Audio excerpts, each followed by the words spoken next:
Hello everyone, good morning সবাইকে। আশা করছি তোমরা সকলে ভালো আছো, আমিও আছি মোটামুটি ভালোই। তো আজকে তোমাদের সঙ্গে একটা রান্না শেয়ার করব। কি রান্না? তো এই যে দেখো, এইখানে ডিমগুলো বয়েল করে খুব সুন্দর করে কেটে নিয়েছি। কেটে নেওয়ার পরে লবণ আর হলুদ মাখি।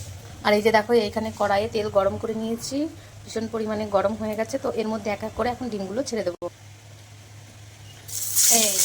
এই যে দেখো, এভাবে এখন এক এক করে ডিমগুলো ছেড়ে দেবো। তো এই রান্নাটা বেসিক্যালি আমি আমার শ্বশুর বাড়িতে বেশি পরিমাণের আর কি দেখি। আমার শাশুড়ি মা খুব সুন্দর রান্না করে।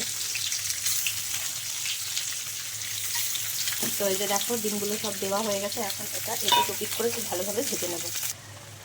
তো এই যে দেখো, আমার ডিমগুলো এপিট ওপিট দুপিটি খুব সুন্দরভাবে ভেজে নিয়েছি। তো এই যে দেখো, খুব সুন্দরভাবে ভাজা হয়ে গেছে। তো এখন এটা আমি নামিয়ে নেব। সো এই যে তারপরে তো দেখো, ডিমটাও খুব সুন্দরভাবে ভেজে নামিয়ে নিয়েছি। দেখো, দেখতেই পাচ্ছ। তো তারপরে দেখো, এখানে চলে এসেছি আলু আর বেগুন নিয়ে। হ্যাঁ, তো আলু আর বেগুন দিয়ে ডিমের একটা সুন্দর করে একটা ঝোল করব। তো চলো তোমরা রেসিপিটা দেখতে থাকো। তারপরে দেখো, এই যে এইখানে এখন এক এক করে দিয়ে দেব আলু। তো এই যে দেখো, আলুগুলো এখন এক এক করে দিয়ে দিলাম। তো আলুগুলো খুব সুন্দর করে আগে ফ্রাই করে নেব, তারপরে আস্তে আস্তে বেগুনগুলো দেবো। তো এই যে দেখো, এইখানে আলু আর বেগুনটা খুব সুন্দর করে ফ্রাই করে নিয়েছি। বেগুনটা বেশি ভাজা যাবে না, কেন কি বেগুনটা যেহেতু পাতলা করে কাটা হয়েছে, বেশি ভাজতে গেলে অনেকটাই নরম হয়ে গলে যাবে। ওই জন্য বেগুনটা বেশি ভাজা যাবে না। তো সব দেখো, এরপর এখন জল দিয়ে দেবো।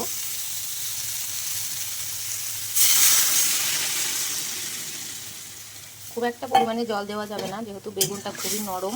আলুটা গলে যাওয়ার পরে আস্তে আস্তে ডিমটা ছেড়ে দেবো। তো এই যে দেখো, ঝোলটা এখন ফুটে উঠেছে। এখন এর মধ্যে এক এক করে দিয়ে দেবো ডিম।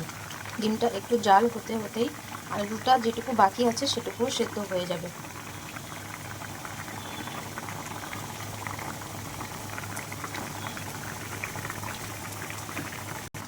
তো এই যে দেখো, এখানে আমার আলুটাও গলে গেছে। এবার হচ্ছে একটু নামিয়ে নেব। নামিয়ে নেওয়ার পরে এর মধ্যে দিয়ে দেবো হচ্ছে ফোড়ন। তো এই যে দেখো, আলুটাও খুব সুন্দর গলে গেছে এবং ডিমটাও জাল হয়ে গেছে।